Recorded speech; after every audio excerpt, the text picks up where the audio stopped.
పశ్చిమ గోదావరి జిల్లా తాడేపల్లిగూడెం పురదేవత శ్రీ శ్రీ బలుసులమ్మ తల్లి ఆలయంలో కోటి పుష్పోత్సవ కార్యక్రమం శుక్రవారం అంగరంగ వైభవంగా జరిగింది. తాడేపల్లిగూడెం పట్టణంలోని ప్రధాన రహదారిపై కోటి పుష్పాలతో మహిళలు భారీ ఊరేగింపు నిర్వహించారు. వివిధ రకాల కోటి పుష్పాలతో బలుసులమ్మ వారికి విశేష అర్చనలు, ప్రత్యేక పూజలు నిర్వహించారు. శ్రావణ మాసం 3వ శుక్రవారం సందర్భంగా గ్రామ దేవత బలుసులమ్మ వారిని ప్రభుత్వ విప్ స్థానిక ఎమ్మెల్యే బొలిశెట్టి శ్రీనివాస్ దర్శించుకుని ప్రత్యేక పూజలు చేశారు. అమ్మవారిని దర్శించుకునేందుకు భక్తులు భారీగా తరలి వచ్చారు. అనంతరం భారీ అన్న సమారాధన కార్యక్రమం నిర్వహించారు.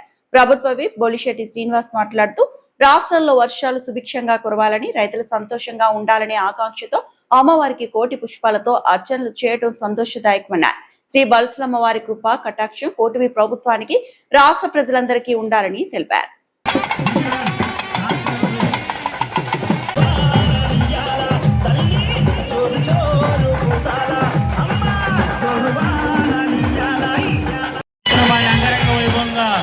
నిర్వహించడం జరుగుతుంది.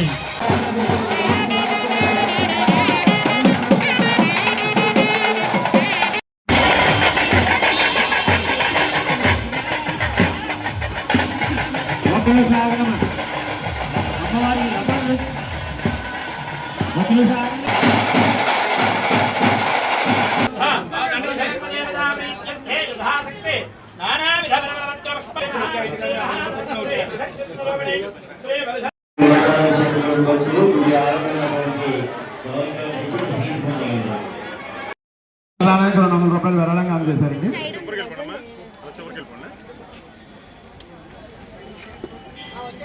రాష్ట్రంలో వర్షాలు ఎక్కడ పడట్లేదు, ప్రజలు చాలా ఇబ్బందులు పడుతున్నారని చెప్పి కోటి పుష్పాలతో ఆయన ఒక్కైనే కోటి పుష్పాలు అమ్మవారికి సమర్పించుకొని మనందరూ బాగుండాలనే ఆలోచనతో ఈ చేసే కార్యక్రమాన్ని జయప్రదం చేసినందుకు మీ అందరికీ హృదయపూర్వక నమస్కారం తెలియజేసుకుంటూ, అమ్మ దయ ఉంటే మరి అందరి దయ ఉన్నట్టు అనేది విషయం తాడేపల్లి ప్రజలందరికీ తెలుసు. బలుసులమ్మ దయ లేకుండా మనం ఒక అడుగు కూడా కదపలేని పరిస్థితి మనకు తెలుసు.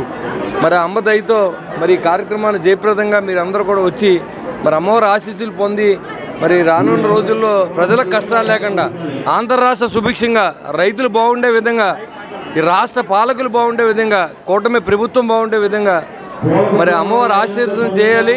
రాష్ట్రంలో ఉన్న ప్రజలందరూ బాగుండాలని చెప్పి, తాడేపల్లిలో కాన్స్టిట్యూన్సీలో ఉన్న ప్రజలందరూ బాగుండాలని చెప్పి అమ్మవారిని నేను మనస్ఫూర్తిగా కోరుకున్నాం. రానున్న రోజుల్లో వర్షాలు వచ్చి ప్రజలు ఉపశమనంగా ఉండాలి. దాదాపు 5,000 నుంచి 10,000 మందికి ఈరోజు ప్రతి శుక్రవారం ఇక్కడ అన్నదానం జరుగుతాయి. దాతలు సహకరిస్తూ ఉన్నారు. ఖచ్చితంగా అమ్మవారి ఆశీస్సులు ఎవరైతే అమ్మని నమ్మి ఉన్న అందరికీ ఉండాలి. అదేవిధంగా ఈ దాతృత్వం ఉండి మరి అందరి కోసం చేసి ఈ కార్యక్రమాల్లో చేసిన ఈ దాతలందరూ కూడా, ఆ కుటుంబ సభ్యులందరూ కూడా బాగుండాలని చెప్పి నేను మనస్ఫూర్తిగా కోరుకుంటూ జై బలుసులమ్మ తల్లి. శ్రీ శ్రీ బలుసులమ్మ వారి దేవస్థానంలో స్థానిక శాసనసభ్యులు, ప్రభుత్వ మా అన్నయ్య బొలిశెట్టి శ్రీనివాస్ గారి ఆధ్వర్యంలో ప్రతి శుక్రవారం కూడా ఇక్కడ అన్నదాన కార్యక్రమం జరిపించబడుతుంది. ఆయన మాకు 2014లో ఆయన చైర్మన్గా ఉండగా ఈ అన్నదాన కార్యక్రమం తమ్ముడు మనం తాడేపల్లిగూడెంలో శుక్రవారం నాడు ఇక్కడ అన్నదాన కార్యక్రమం చేద్దామని చెప్పి ఆయన మొదటగా తలపెట్టారు. ఆయన ఒకటే అన్నారు, తాడేపల్లిగూడెంలో ఎవరికీ కూడా అన్నానికి ఇబ్బంది లేకుండా అన్నదాన కార్యక్రమం ప్రతిరోజు జరగాలి.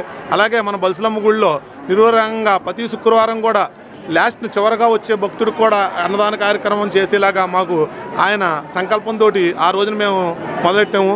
అలాగే అప్పుడు 5 సంవత్సరాల్లో కూడా నిర్వహంగా చేసాము. మధ్యలో వివిధ కారణాల వల్ల గ్యాప్ వచ్చింది. తర్వాత మళ్ళీ కూడా ఆయన ఎమ్మెల్యేగా నగ్గి ఇలా ఊరేగింపుగా రాగానే, బ్రిడ్జి మీదకి రాగానే తమ్ముడు ఎల్లుండి శుక్రవారం నాడు అన్నదాన కార్యక్రమం ముందు చేయాలి. ప్రతి శుక్రవారం కూడా ఎవరికి కూడా అన్నదానం అన్నది ఇబ్బంది లేకుండా ఇక్కడ అన్నదాన కార్యక్రమం జరగాలి అని మాకు చెప్పారు. అలాగే జాతర కార్యక్రమం కూడా ఈ ఊరు అంతా కూడా సుభిక్షంగా ఉండాలని ఈ కార్యక్రమాలన్నీ కూడా ఆయన చేయించడం జరుగుతుంది.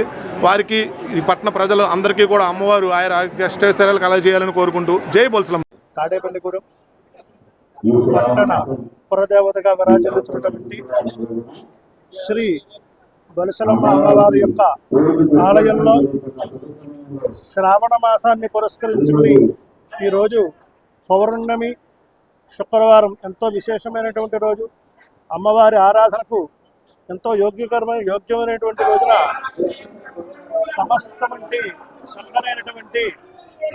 సమస్తమైనటువంటి భక్తులందరూ కూడా అమ్మవారికి కోటి పుష్పార్చన కార్యక్రమానికి సంకల్పం చేయడం జరిగింది. ఈ యొక్క కార్యక్రమాలు మాన్యశ్రీ మహనీయులు ఎమ్మెల్యే గారైనటువంటి బొలిశెట్టి శ్రీనివాస్ గారు, అలాగే ఆలయ చైర్మన్ శ్రీరంగ అంజుబాబు గారు, వీరి ఇంకా ప్రభుతుల యొక్క నిర్వహణలో ఈ కార్యక్రమం అంగరంగ వైభవంగా జరుగుతోంది. ఈ కోటి పుష్పాలు అమ్మవారికి సమర్పణ చేయడం ద్వారా మన గ్రామము, మన రాష్ట్రము, మన దేశము, సమస్తమైనటువంటి భారతావని కూడా సుభిక్షంగా ఉంటుంది. సమస్తమైనటువంటి భక్తజనాలు కూడా ఆయురారోగ్య ఐశ్వర్య భోగభాగ్యాలతో తొలతోగాలని కాంక్షిస్తూ అమ్మవారి కోటి పుష్పాలు సమర్పణ చేస్తున్నారు. కాబట్టి అమ్మవారు కొంత క్షణాల్లో పుష్పాలు సమర్పణ చేసి అమ్మవారు కోటి పుష్పాలతో మనందరికీ కూడా అమ్మవారి దర్శనం ఇస్తుంది. కాబట్టి ఆ దర్శన భాగ్యాన్ని అందరూ కూడా పొంది తరిస్తారని కోరుచూ ఉన్నాం. జై బలుసులమ్మ.